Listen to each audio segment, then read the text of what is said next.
Secara pasti, sedangkan untuk wanita yang pertama, para penduduk desa mencarinya sepanjang malam. Keesokan harinya, mereka akhirnya menemukan jasadnya dalam kondisi yang sangat menggenaskan. Tubuhnya tergeletak di tepi pantai dalam kondisi tercerai-berai. Seolah-olah ada sesuatu yang mencoba memakan tubuhnya. Akan tetapi wajahnya terlihat bahagia. Aku tak tahu apa yang terjadi. Catatan nenek moyangku hanya mengatakan, walaupun dia dimangsa anaknya sendiri, namun dia tersenyum di saat terakhirnya. Cerita itu memang sangat sukar dicerna, namun perlahan kami mulai bisa mengerti apa yang dia coba ceritakan pada kami. Para penduduk desa sepakat untuk menghancurkan rumah wanita itu. Dalam prosesnya, mereka menemukan catatan yang dia tulis. Catatan itu dibuat oleh wanita itu untuk menggambarkan perkembangan anaknya setelah ritual itu selesai. Bunyinya kira-kira seperti ini. Hari 1, mulai mempersiapkan kuil. Hari ke-29, tak ada perubahan. Hari ke-37, dia sudah pulang. Hari ke-39, dia sulit untuk bergerak. Hari ke-45, dia menumbuhkan kaki. Hari ke-49, dia mulai merangkak. Hari ke-51, dia bergerak dengan 4 tangan dan kakinya. Hari ke-54, dia mulai berbicara. Hari ke-58, dia bisa berdiri. Apakah Makiko juga melakukannya? Tanya Soji tajam. Kami semua menatapnya. Makiko, dia melakukan ritual yang sama kan? Biksu itu menghela napasnya. Kau benar, Makiko sebenarnya tak berasal dari desa ini, dia baru pindah ke sini setelah menikah dengan Ryuichi. Mereka memiliki seorang anak laki-laki. Bahkan, mungkin anaknya itu kini mungkin seumuran dengan kalian, tetapi kami sudah bisa menduga kelanjutan cerita itu. Suatu hari, beberapa tahun lalu, anaknya menghilang setelah bermain ke pantai. Seluruh desa mencarinya, namun dia tak pernah ditemukan. Ryuichi mencoba membuat istrinya melupakan kesedihannya dengan mengubah rumah mereka menjadi hotel sehingga banyak anak-anak berkunjung ke sana saat musim panas. Bahkan hotel itu menjadi terkenal dan semua orang mengira Makiko telah melupakan kesedihannya. Namun entah bagaimana, Makiko mendapatkan informasi mengenai ritual itu dan mencoba mempraktekkannya. Dia menciptakan makhluk yang hampir merasuki kalian. Namun entah mengapa, makhluk itu justru mengira kalianlah ibunya, bukan Makiko. Biksu itu kemudian menceritakan bahwa ini mungkin karena Makiko melupakan satu hal yang penting. Saat meninggal, anaknya tidak sedang membawa tali pusarnya bersamanya. Makiko tidak mengetahuinya dan itulah yang membuat ritualnya berbeda dengan ritual yang seharusnya. Aku juga ingin meminta maaf meninggalkan kalian di kuil sendirian malam itu. Namun selain menyelamatkan kalian bertiga, aku juga harus menyelamatkan Makiko.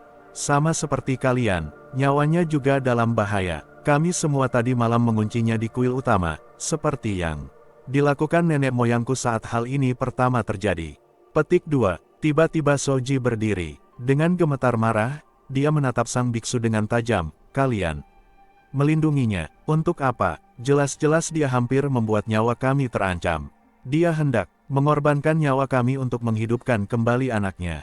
Sang biksu itu mencoba menjelaskan, namun kali ini Takumi mencoba mendukung Soji. Di mana perempuan itu? Katakan kepada kami. Biksu itu tampak terkejut dengan reaksi kedua temanku itu. Aku hendak berusaha menenangkan Soji dan Takumi ketika melihat sang biksu itu dengan wajah teduh dan suara sabar menjawab. Baiklah, aku akan membawa kalian pada Makiko. Biarlah kalian menilainya sendiri. Dia berdiri dan berjalan keluar kuil. Kami bertiga mengikutinya. Pertama, kami mengira dia akan membawa kami ke aula kuil utama, namun dia justru berjalan menuju sebuah bangunan kecil, tepat di luar kuil utama. Ketika kami makin dekat dengan bangunan itu, kami mendengar suara erangan yang keras serta suara alunan orang-orang yang membaca kitab suci. Juga terdengar suara, bang, bang, yang amat keras. Kami bertiga berdiri di luar bangunan itu dan menyadari bahwa suara-suara itu berasal dari dalam bangunan tersebut. Aku takut tentang apa yang akan kami lihat di dalam sana. Sang biksu membukakan pintu dan kami melihat beberapa biksu bersila mengelilingi Makiko. Tak ada satupun dari kami yang berani bersuara saat kami melihat kondisinya. Dia sedang, aku tak tahu cara mengatakannya, meringkuk seperti seekor udang. Aku tak bisa menjelaskannya dengan baik, namun dia sedang berbaring di lantai sambil melengkungkan tubuhnya dan menggeliat tak terkendali. Aku tak pernah melihat manusia melakukan hal seperti itu sebelumnya. Sesekali dia mengeluarkan suara seperti tangisan yang sangat menyayat hati. Aku bahkan tak tega untuk melihat wajahnya. Kami hanya terpaku di sana. Dia sudah seperti ini sejak tadi pagi, kata sang biksu dengan sedih, dan mungkin akan tetap seperti ini sepanjang sisa hidupnya. Satu persatu, kami bertiga meninggalkan ruangan itu. Kami tak bisa melihatnya dengan kondisi seperti itu. Sangat sulit. Kami seperti melihat wanita yang berbeda dengan Makiko yang biasa. Kami kenal di hotel. Sang biksu membawa kami kembali ke ruangan di mana kami berada tadi dan mencoba mengalihkan pembicaraan. Dia menyinggung bahwa upacara pengusiran setan yang kami lakukan tadi malam berhasil dengan baik. Kalau begitu bisakah kami pulang? Tanya Soji. Maaf jika kami kasar. Anda sangat baik pada kami, begitu pula orang-orang di kuil ini. Namun semua pengalaman ini, melihat makhluk itu, benar-benar membuat kami. Tunggu, makhluk-makhluk. Mimik muka sang biksu berubah. Maksudmu mereka ada lebih dari satu? Ya, kata Soji tak yakin. Aku melihat ada beberapa bayangan saat berada di lantai 2 hotel itu. Petik 2. Sang biksu itu tampak terkejut. Tunggulah di sini sebentar, katanya gugup, jangan sekali-kali meninggalkan kuil ini. Tetap di sini dan aku akan memanggil seseorang untuk membantu kalian. Dia meninggalkan kami yang terpaku dalam kebingungan dan kembali menemui para biksu yang berada di ruangan di mana Makiko disekap. Apa ini semua belum selesai? Pikiranku berkecamuk dalam rasa takut. Bagaimana jika ini memang takkan pernah bisa berakhir? Beberapa biksu datang dan kami sudah tahu apa yang akan mereka katakan. Kami akan mengulangi upacara tadi malam sekali lagi. Untunglah, kami tak diwajibkan untuk kembali ke ruangan mengerikan tempat kami menghabiskan malam saat itu. Kami disuruh mengadakan upacara itu kembali di ruangan ini, di kuil utama. Suasana ruangan ini sangatlah berbeda dengan tempat kami berada malam tadi. Suasananya lebih nyaman, dan lagi pula, terdengar suara alunan dari para biksu yang berjaga di luar, sehingga kami merasa tenang mengetahui kami tak sendirian. Peraturannya sama, kami tak boleh makan, minum, berbicara, maupun tidur selama malam itu. Semuanya kini terasa lebih mudah untuk kedua kalinya. Tanpa kami sadari, malam berlalu dengan cepat, dan pagi pun menjelang. Kami semua sangat mengantuk, namun lega ketika sang biksu masuk dan memberitahukan berita baik kepada kami. Dia mengatakan bahwa upacara kami telah selesai dan tak terjadi apapun semalam. Ini berarti hanya satu dari makhluk-makhluk itu yang terikat kepada kami dan dia telah benar-benar hilang sejak upacara tadi malam.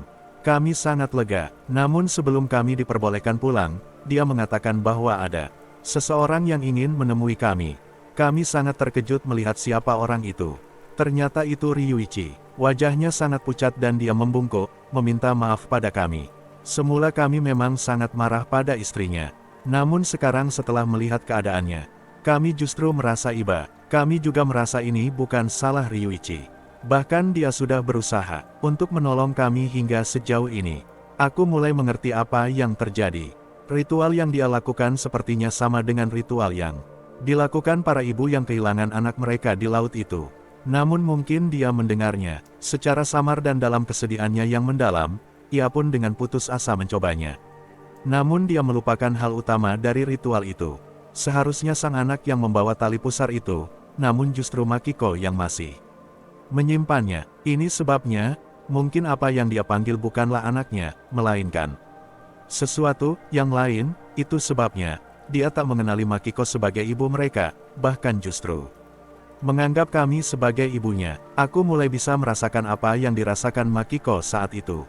Rasa pedih akibat kehilangan seseorang yang dicintainya. Aku mulai mengerti alasan tindakannya, walaupun tentu saja itu tak bisa dibenarkan. Setelah menerima permintaan maaf Ryuichi, kami pun berpamitan dengan sang biksu dan juga orang-orang lain yang telah membantu kami selama berada di kuil. Sekali lagi, sebelum melepas kami, sang biksu meyakinkan kami bahwa kami sudah aman dan tak ada yang perlu kami khawatirkan lagi. Pria separuh baya yang kami lihat saat kami pertama tiba di kuil ini memutuskan untuk mengantar kami hingga ke stasiun. Ternyata dia adalah pria yang sangat gemar mengobrol, dia menceritakan banyak hal kepada kami, tanpa peduli kami mendengarkannya atau tidak. Kebanyakan yang dia bicarakan adalah mengenai hal-hal yang menimpa kami. Seorang anak memakan orang tuanya, dia pasti berbicara mengenai tragedi bertahun-tahun lalu. Seperti seekor laba-laba bukan? Dia tertawa, pokoknya jika kalian dewasa nanti, jangan sekali-kali coba ritual itu.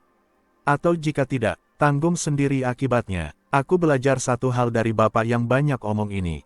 Bahwa selama ini sang biksu telah berbohong pada kami. Dia menyembunyikan kebenaran dari kami, dia mengatakan pada kami bahwa dia tak tahu menahu mengenai ritual itu dan satu-satunya sumber adalah catatan dari nenek moyangnya. Dari cerita bapak yang mengantar kami ini, kami berkesimpulan lain. Baik ritual maupun hasilnya diturunkan secara turun-menurun di daerah ini. Semua orang di kawasan ini mengetahuinya, bahkan mungkin mencobanya, dan membuatku bergidik membayangkan, anak-anak yang ada di sini, apakah ada di antara mereka yang berasal dari ritual itu. Pria parubaya tersebut menurunkan kami di stasiun. Di sana, kami hanya terdiam menanti kereta. Sambil bertanya-tanya, apakah semua yang diceritakan sang biksu juga adalah kebohongan.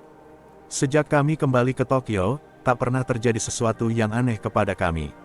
Suatu hari, kami bertiga kembali berkumpul, bernostalgia merenungkan kejadian mengerikan itu. Aku takkan mau kembali ke sana, kata Soji. Kami semua setuju. Ya, pengalaman itu memang cukup membuat kami trauma. Bahkan sejak peristiwa itu, Soji sangat ketakutan apabila melihat laba-laba. Aku tak bisa menyalahkannya. Aku sendiri sekarang sudah lulus kuliah dan bekerja. Namun sejak pengalaman itu, aku menjadi sangat takut akan gelap. Hingga suatu hari, aku menjadi sangat penasaran. Apa yang terjadi dengan hotel itu? Apa tempat itu masih ada? Bagaimana kondisi Makiko dan Ryuichi saat ini? Terutama, aku ingin tahu bagaimana kondisi Misaki sekarang. Akhirnya, tanpa memberitahu kedua temanku, aku memutuskan menelepon hotel itu. Terdengar suara seorang wanita yang tidak kukenal di seberang telepon. Namun yang tak bisa kulupakan, terdengar suara seperti kawakan burung gagak di belakangnya. Sayup-sayup mulai kudengar pula suara desahan napas. Huh. Kemudian terdengar suara bisikan di telepon. Ibu, apa itu kau? Aku segera menutup telepon itu.